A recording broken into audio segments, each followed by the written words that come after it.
I like this. Yanni's been asking good weekly questions. This one was, and I'm going to have an annoying answer for this. What is one mistake you've made in your career path, and what did you learn from it? I feel like I'm making mistakes every day, and just constantly like, oh, that doesn't work. Why does that not work? And really, that process of doing something that isn't quite right, then figuring a new thing out, is the process of getting better. It's constantly pushing yourself, and you have to just make mistakes over and over. And maybe it means more like larger career mistakes or missing out on things, but I tend to not think too much about things like that.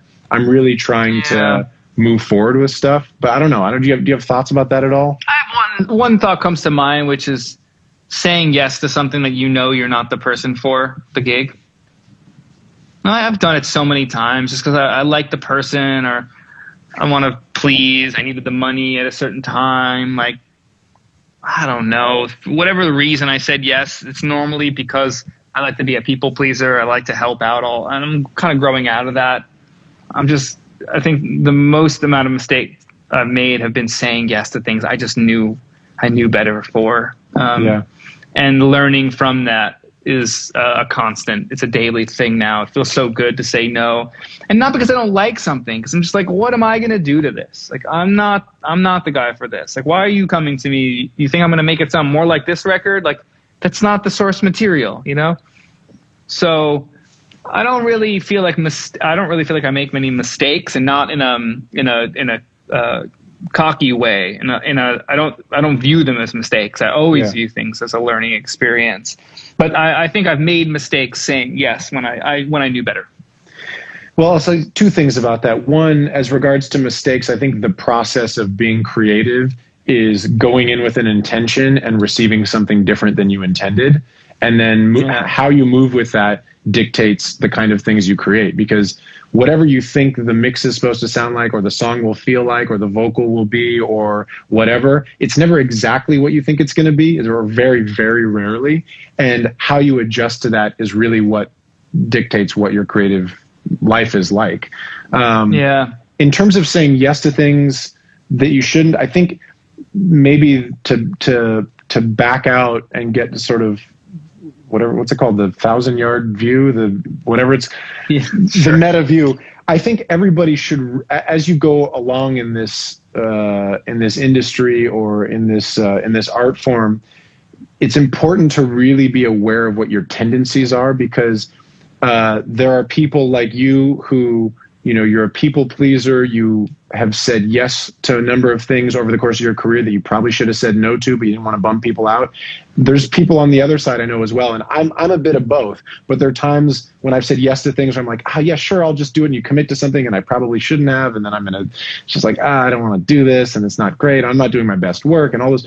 And then there's times when I've said no to things because of ego, or because of I just didn't feel like me. And some of those times I've had other people in my life say, hey, you should really do this. And then it turns out it's a great thing, and I wouldn't have done it otherwise. So understanding your tendencies. Are you a person who's unwilling to take risks?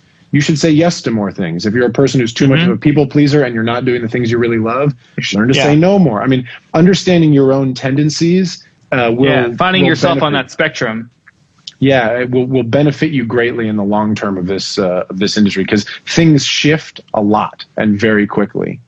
And an easy way to that I'm learning now to amend this and mitigate that possibility is ask for the record. I just send me the record. Let me see if I fuck with it. And the other day, this thing I'm mixing today that I love, the producer hit me up. Like, we were introduced to another producer friend. He's just like, yo, I don't want you to work on something you're not fucking with. Listen to it. And he just sent it to me. I was like, yeah, I know exactly what to do to this. I know I'm the vibe for this. Like, thanks for thinking of me for this record. It was very specific. Like, I think this dude would do this record well.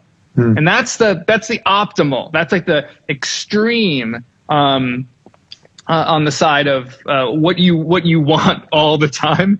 Like, I want someone to say, I think you're the man for the job.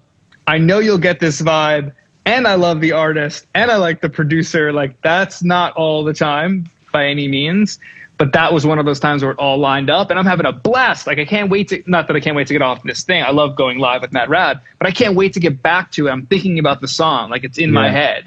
and not in a, oh, it's catchy, so whatever. It's like, no, I love this record. Like, I love the drums, I love the vibe of everything. And so I'm thinking about that, and that's how people should want the people that are touching their records to feel about their record, right? Like, we want that energy, we want that fanship happening. Like, that's why we all started doing this to begin with. Yeah. So I'm trying to be more discerning on the projects that I don't have that for, and then how do I find that love elsewhere? Like, if I do say yes and I don't have, it's not that full extreme, like, where does it fall, and how do I compensate for that process? I think that's basically that. Yeah, go ahead. I'm sorry. No, it's just something that I'm practicing and thinking about constantly. Yeah, I think where you're at in your career, if I may be so bold to say it, I think is exactly where you should be, which is you're learning how to refine and really do things out of passion. I think early on, my advice to most people is say yes to lots and lots of things. And I think almost everybody who's trying to be a music professional doesn't make enough shit and put enough shit out in the world. I think everybody, it's something that you and I talked about, where early on, if you didn't have gigs, sometimes you would do another mix of a song you've already mixed just for the practice of it. We're in an era now where if you don't have enough stuff to do, that's your fault. I hate to be so blunt about it. It's always something to do. But you should be making everything. You should be like, and you're starting out, just make as much shit as possible. I was doing like 12 hours a day with Eric and another 4 or 5 hours producing records behind that, like 6-7 days a week, basically. Well, 6 days a week with Eric. And then the 7th day I would like see the sunshine and then finish producing stuff on the outside. Like, that's what you got to be doing early on. And then as you go on, you start refining it and learning how to live, a human lifestyle like you're doing. Yeah. Weekend trips to Ojai. Yeah, I agree with you most of the way. I think that there could be a balance. I don't know. I don't think anybody should work 7 days a week at this point. Yeah. I think it's worth doing so you know what it feels like. Sure.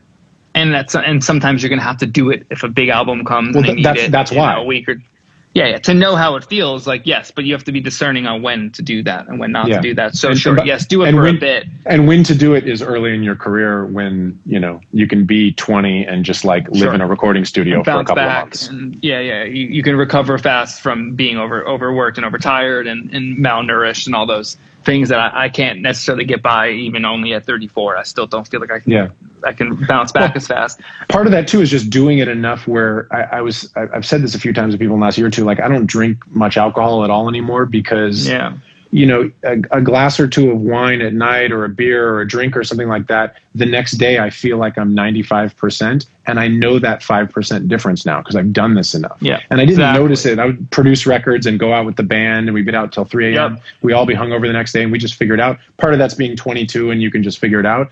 But in my 30s now, it's like, I know it's not like I get wild, crazy hangovers that I'm gonna die from, but like, I definitely understand the 5% difference, and I'm trying to make the best records ever every time. So why not be at 100%?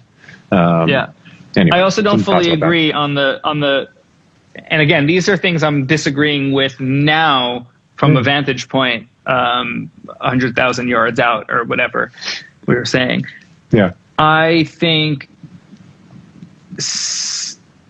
doing more of what you want to do or know that you're better at the earlier on helps you find your identity earlier on. Yeah. And unless you want, I'm pretty specific. Like, I want to be cross genre. I have a country album coming out next month. I'm working on a trap project now. I have more up the middle pop. Like, I want it to be cross genre. It was a thing that I don't think that every engineer can be. And I'm not saying that I'm better than these humans. I think I've been influenced. But I think you have to decide if you're going to be more in that world, in a world or cross genre, and where your influence is coming from. Have you been educated on these genres and their history? Do you even care about a certain genre? Do you even want to be a part? And I think these are things to decide holistically and sit with and meditate on, and not always have to be put into practice and find out if you like, oh, maybe I can do country because there's a lot more country work here in Nashville and that's where I am. And I'm like, but I like hip hop. So like, but why am I in Nashville? Do you want to do hip hop, or do you want to do what's in your city? Like those are things that need to be discussed out loud and not just in your head always too. So I think that saying no earlier on is probably better, to be honest. I just don't think we were good at it. And so it's hard to see it from that point of view. But I also think at the same time, fill your schedule, fill your calendar, do everything that you can do, but within a parameter that you feel best at. I don't even want to say most comfortable. You feel passionate about. The point. Passionate about. Yeah. And if you're not comfortable and not good at hip hop, but you want to make hip hop, then spend that time doing that, and vice versa for pop, R&B, country, jazz, whatever the fucking genre is. If you're not good at it, but you love it and you want to figure it out, then that's time worth spending going down that path. 100%. But just to do it because your neighbor is doing it or the person that you look up to is doing it, and like that might not be your forte. I wouldn't just say yes for that purpose though. Like I don't know. I did, and I'm guilty of it. I'm guilty. Yeah. The reason why is the thing, like when that question is asked about mistakes, like the only thing that really comes to mind, really pinpointed, is the times I said yes when I knew I should have said no. Those are the ones that always come to mind. Yeah, they're really easy. They're really easy to remember. Like, it didn't even work out. Like, so why did I do it? I didn't learn anything from it. What I learned was to say no, and I haven't learned to say no yet. So just get there quicker.